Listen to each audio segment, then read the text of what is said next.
Assalamualaikum warahmatullahi wabarakatuh. Saya Nisa Putri Cahyani dari kelas 12 IPA.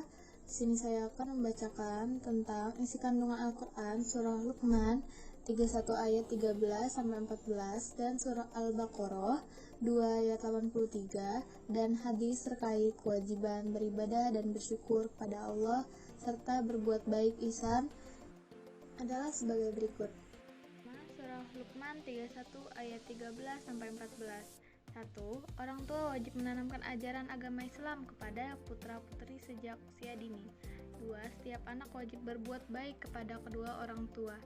3. Materi ajaran Islam yang wajib ditanamkan oleh orang tua yang pertama kali kepada anak adalah tentang tauhid dan bentuknya adalah untuk mengesahkan Allah Subhanahu wa taala.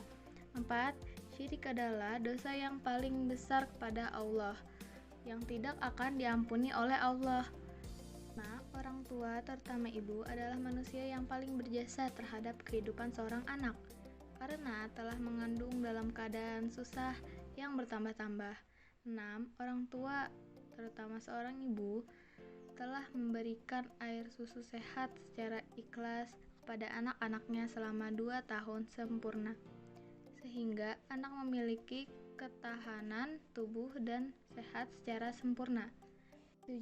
Setiap anak wajib bersyukur kepada Allah dengan melaksanakan perintahnya dan menjauhi semua larangannya, dan berbakti kepada orang tua dengan menghormati dan berbuat baik terhadap keduanya, baik ucapan maupun perbuatan. Surah Al-Baqarah 2 ayat 83. Dalam surah Al-Baqarah 2 ayat 83 memiliki isi kandungan ikrar Bani Israel dengan Allah Subhanahu wa taala dan Rasulnya Nabi Musa. Ada 5 isi perjanjian tersebut, yaitu sebagai berikut.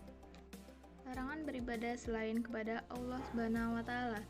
2. Perintah berbuat baik kepada orang tua, kerabat, anak yatim, dan orang miskin. 3. Perintah bertutur kata yang baik kepada sesama manusia. 4. Perintah mendirikan salat. 5. Perintah menunaikan zakat. Berikutnya yaitu hadis terkait kewajiban beribadah dan bersyukur kepada Allah serta berbuat baik ihsan adalah sebagai berikut.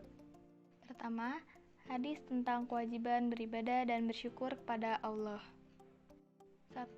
Setiap muslim wajib beribadah kepada Allah.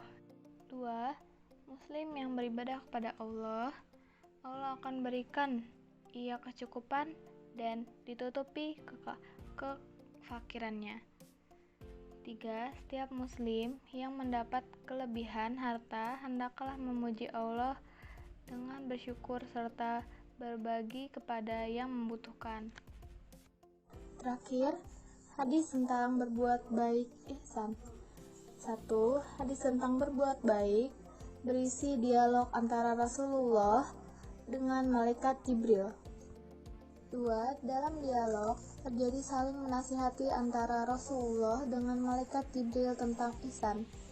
3. Penekanan dalam dialog dijelaskan bahwa ketika beribadah kepada Allah, umat Islam harus dapat berperilaku ihsan. Artinya, ketika beribadah harus mampu melihat Allah. Apabila tidak mampu melihat Allah, maka harus yakin bahwa Allah pasti melihat kita. Beribadah seperti ini dapat menjadi khusyuk dan ikhlas hanya karena Allah. Sekian dan terima kasih. Wassalamualaikum warahmatullahi wabarakatuh.